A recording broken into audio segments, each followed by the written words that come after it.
Yeah. There we Are go. we on? We are on, and we have volume this time. Yes, yes. I have no voice. Oh my goodness. Okay, that sounds like me now. Last week was a really fun week on the net. So I wore a bright shirt to hopefully help that I will be bright this week and not mess a few things up, but we'll see. Not looking good so far this morning. No, we've already had a few little mishaps, but we're good. Can I share a Samism? One. No, it's funny. Sam finally got himself grounded. Yes, you told me. Yeah, I know. It is so funny because he was poking the bear, and with school being out and he's bored, so he poked the bear just a little too much. So he got grounded. And I love the way Addie does grounding. She doesn't say you're grounded for an hour. You're grounded for a week or whatever it is. She gives them back control. So she has a chore chart, and each chore has points. And then she says, okay, you're grounded and you need to earn this many points. So now they've taken back control where they get to pick which jobs it is and how long it's going to take them. So some have more. So they feel a little bit more in control. So they're just not, in their room throwing a tantrum. And so Sam starts to do these chores. He was so excited to do these chores, and he was happy, and he got it done in like a half an hour. And he was asking to do more. So she's going to have to figure out another way to do this because Sam was just too excited to do the chore charts for being grounded. He earned his time back in no time. And wanted to do more. So okay. We have to put it in there that if they get grounded and they have to earn it out, they have to Yeah, that's right. Grandma's sewing room. Yes, that would be handy. Or they could do Deborah's. They know me. So, okay. We have a couple of announcements this time. One big thing, Kimberbell, Digital Dealer Exclusive Day, next on Thursdays, is moved. Yeah. It will not be next Thursday because BC Hydro has a planned power shut off, so there will be no power in the store for anything. So here for Surrey, it will be moved to the following Thursday, the 29th. I think it is. I may be off on that. I'll look on but the calendar. For both in person and Zoom, will be moved to that Thursday. Country Folk in Chilliwack remains the same date. It is on its regular Saturday. Yes. So it is the 29th. So for Surrey, in person and Zoom will be on the 29th. Yeah. So therefore, the store, Tom Sewing, will be closed on August the 22nd again because we will have no power. There will be no lights. There'll be nothing. So y'all we'll just see you on Friday. Okay. All right. So what else do we have coming up? Moving on, we have we're just going to talk about some classes, the upcoming classes. There's actually quite a few within the next month. The Match Game I Spy Quilt is September the 17th, which is August the 17th. I have it written down, and I looked at it, and I still said it wrong. That's this Saturday. Yes. One spot? I think there's one spot left, yes. So, at the time of us doing this, there's one spot. We can't guarantee that it'll still be there. That's right, yeah. At this moment, when I checked the classes this morning, there was one left. The Beginner's Quilt, the Falling Leaves class, we've already added a second class it'll be in the afternoon, and that starts in September. Didn't put the date down, sorry about that. That will take me a minute to look up. And so like if you've seen the picture, the picture online does not do the quilt justice.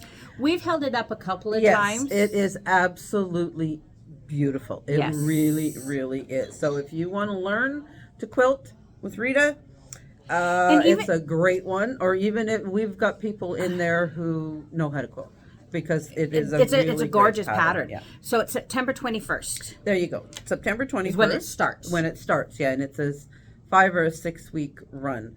Not consecutive because there are other things that do, and she likes to give them a break to get their homework done. The Alien or the Bear Mini quilt for country folk in Chilliwack is September the 7th. That's a Saturday. The Kimberbell Spa Day, which is September the 14th, there is one spot open. So if you've seen those items, you've seen it on the website, and you're thinking about it, you might want to grab it because there's only one left, and I'm pretty sure they won't open another day. Yeah.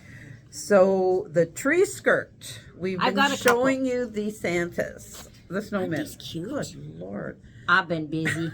Isn't he cute? They're so cute. She hasn't named them yet, like I told her she should. I'm But, not you know, she doesn't listen to me anyway. See, aren't So- these adorable?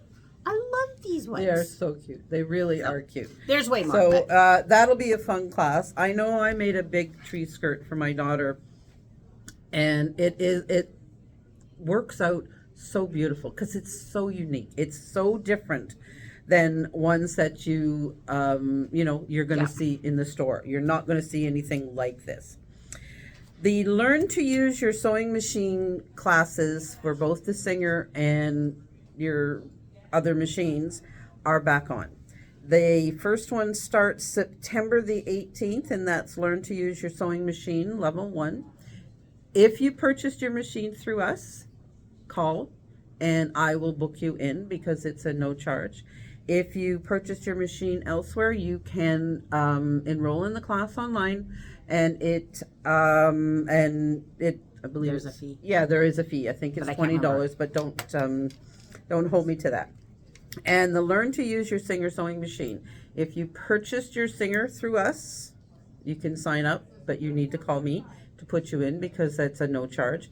If you purchased it from some other vendor, and you have the coupon, then you need to call me still, because I'll put you in and I will remind you to bring the coupon.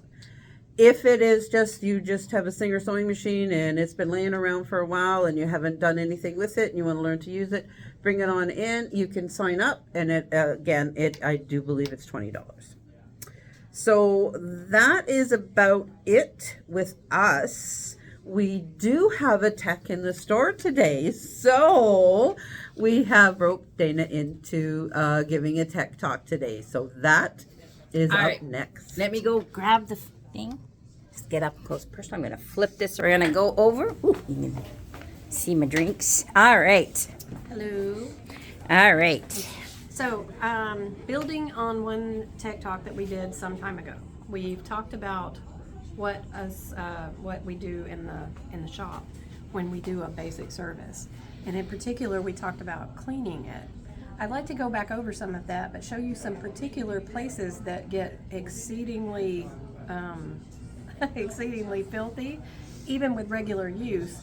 Not with long-term use. So let's say this machine to me looks like it's not been serviced in maybe a year or two, but it's been used a lot. And if you're not servicing it each year, so it's been a few years since you've serviced, or if you use it a lot, I want to show you the areas that only we can get to and show you some things that you can do to help keep them a little bit better, but explain the differences between them. So I have a fairly standard, this one happens to be a brother, but baby locks are made this way, and they're not that different from other brands. So I'm just going to show you in general. There's a lot of electronics on the inside here. This is one of the reasons that we don't want customers to be trying to service these things themselves, because these electronics are made in such a way that a lot of times if you happen to touch the board in the wrong way or at the wrong time or have any static on you, you can actually blow your board. So we're not suggesting that you should take the cover off and do any of this. I just want to be clear. But We just want to see what it looks like on the right, inside. I just wanted to kind of show you that on these electronic machines, they have a lot of wires and a lot of other things. So this is one reason it's important not just to be poking things around inside your machine. But let's start with the obvious offender here, which this is the hook area. This is where normally your bobbin case would be sitting and your needle plate would be over the top of it here. Underneath there most of the time when you take your needle plate off, and some of you do that regularly, you'll notice that the bobbin case is sitting in here in the hook. And if you pick it up, I don't know if Lori can focus on that. This bobbin case is kind of dirty, and that's one thing that you can clean. I have here a really small screwdriver, and I can use it to scrape that out of there. So you can see I got a huge piece of lint and dirt off of there. You can also use a toothbrush down inside of there, or as we've mentioned before, a tissue or a paper towel. And you just can clean it out and get it nice and dust free. The reason this is important is your bobbin goes in there and needs to spin around evenly, and it needs to not get stuck on lint or carry lint through with the thread. So that's pretty easy, and you can do that. But inside here, you'll see some of what we see when we take out the bobbin case, and you can see that this is also full of fuzz. That's another thing, that if you know how to take your bobbin case out, you can clean this area out too. It's just under your needle plate. And you should be able to just, again, with a toothbrush and or a towel or a paper towel, you can wipe the lint out of this area and get it clean so that when the thread wraps around your bobbin case, it's not wrapping around through lint. It can affect your tension, and it can cause skip stitches and that sort of thing too. What about all this though? We do not spend 3 hours picking all the lint out of your machine. We actually have different ways to get it out of there, but we do try to get all of this out. And the reason for that is there are moving parts in there that really need to be able to move, and as you can imagine, it doesn't make it easy when it's packed with lint and dust. Also, this is a point where not getting your machine serviced regularly can actually make you have to replace parts. This is a thread cutter assembly, and supposedly this little blade here is supposed to be able to move out and back in, and I should be able to push it without much effort too. I can't, and that's because there is all sorts of thread and lint jammed up in there. Sometimes it can be just enough that it gets stuck and it will actually break your thread cutter. So that's one point where regular maintenance can save you a part. Those things can range anywhere from something like $20 up to hundreds of dollars. So it's a good idea to make sure you get regular maintenance.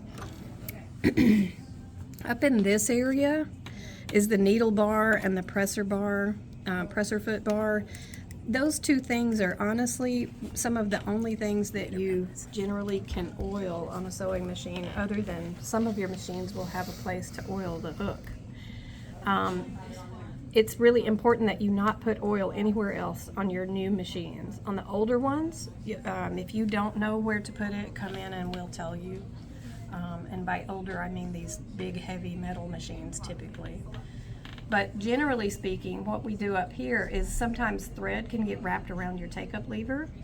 That can break your take-up lever. It can jam your machine. It can make it where you can't even run your machine. There's a lot of things that happen.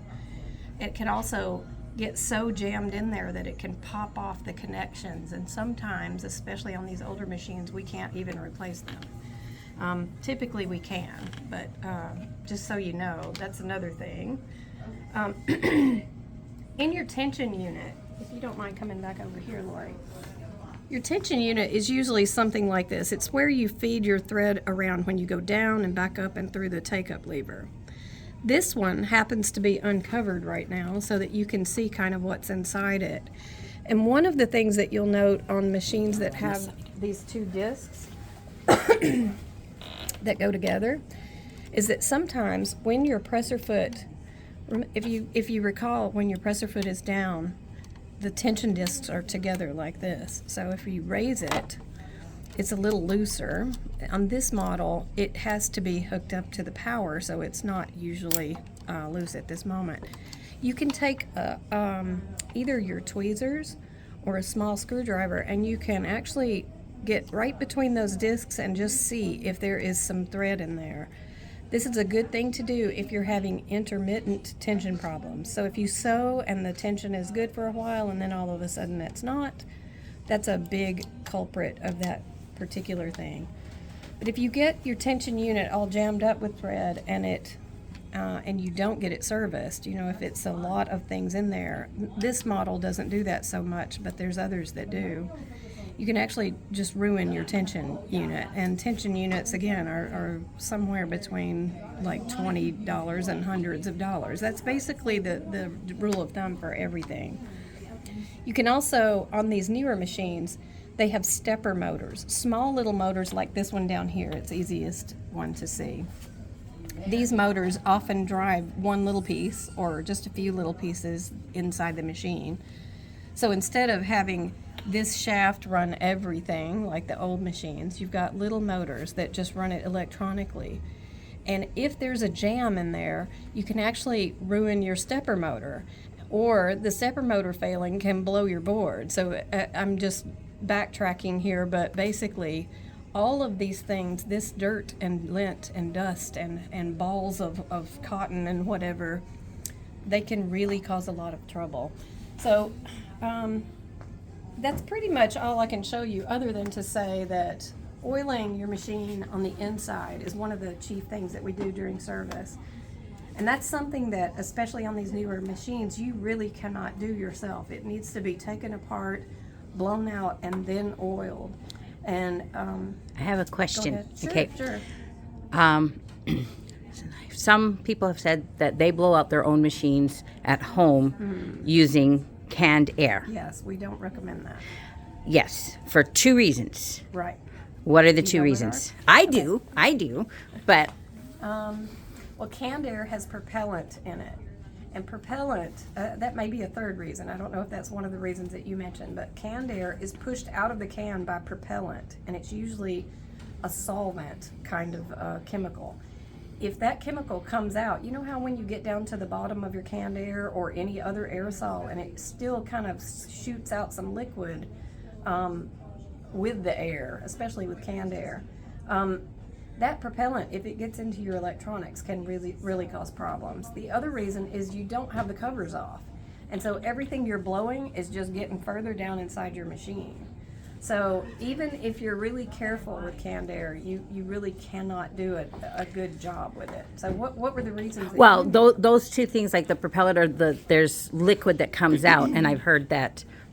Well, Thomas told me that basically that liquid then mixes up with that With the oils, yes. but and the lint, and then it's not fluffy lint, it's now solid lint. That's So if true. it was going to cause a problem in fluffy form, now as it a solid lump, it causes even more damage.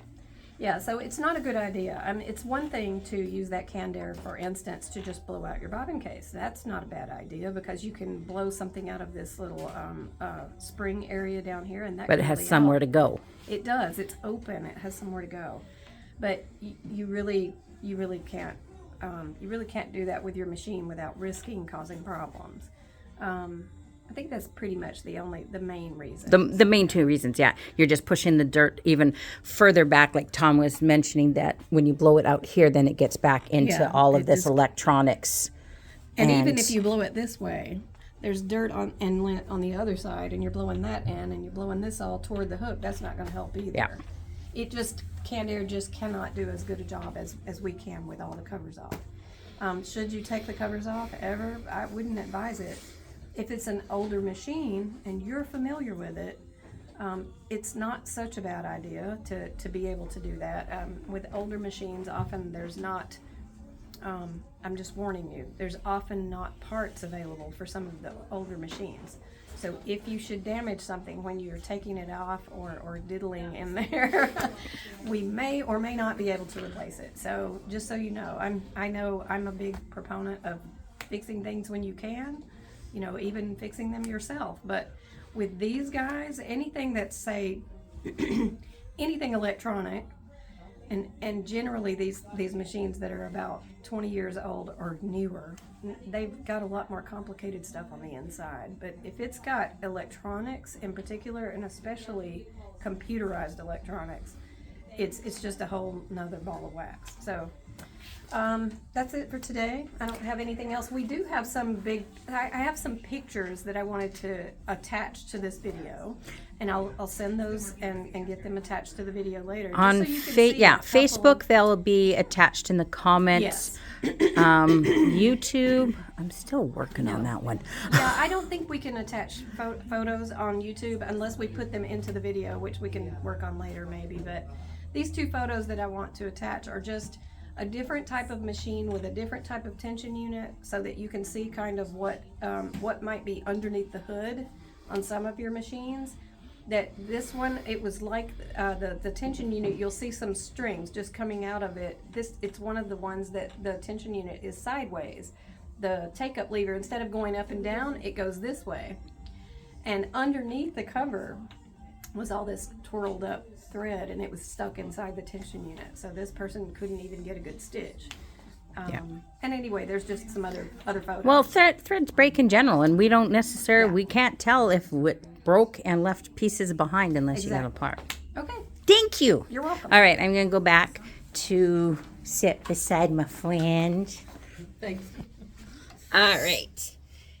Here we go. Hello.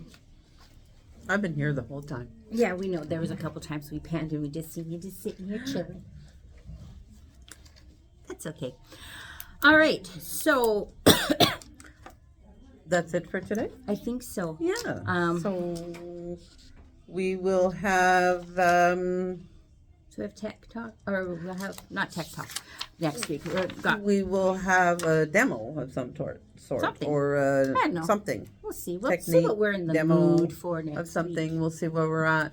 I got a couple of ideas. Carrie gave me a couple of ideas. We've got a lot of ideas for the next. I think that'll probably almost take us to the end of the year. So, keep watching. We've got tons of ideas that are coming up. Some more tech talk, some demos, some why you need to do things a certain way, or comparing different. Oh yeah, we've got lots of ideas. Yeah. So keep in touch. Yeah, we're having fun. Enjoy your week. Yes. And It's a little cooler. It is, thankfully. Thankfully, I feel it at night, and I'm quite grateful for that. So. Yeah. All right. Have a great week. And- Don't forget to check out the website for classes. We're adding a whole bunch of new classes. Yep. Specials, because it's looking that for time of something. year we start getting them in. So Yeah. get All on the there. fabric. I know fabric shopping. What else is new? Yeah. All right. Have a Okay. great week. Bye. Bye.